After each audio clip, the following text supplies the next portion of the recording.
So guys, good evening. May lumabas na balita na wala na daw ang GCash sa App Store. So, totoo kaya yun? Tingnan natin kung totoo nga na wala sa App Store. Tingnan natin. Type natin yung GCash. GCash.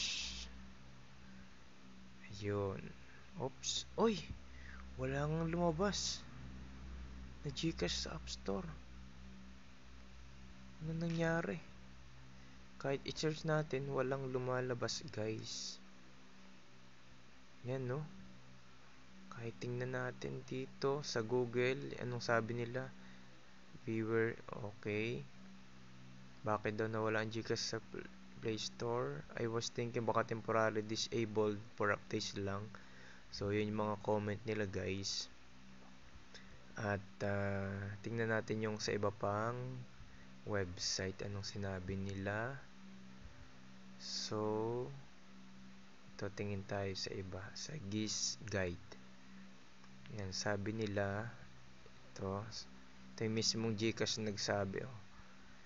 While it just was a temporary issue, maybe there's an update daw. Some users are already spreading fake news, so huwag kayo maniwala sa mga fake news guys. Ito yung pinakang GCash website nila sa Facebook. Yan, pinag-iingat tayo, beware of fake news, kasi may nagsasabi na February 10 daw. Yan, February 10, baka daw mawala na yung GCash sa App Store. Pero hindi yan totoo guys. Kaya huwag kayong basta-basta maniniwala. Yan sabi dito. February 10, the GCash app, the day no reason why GCash currently available at the moment. So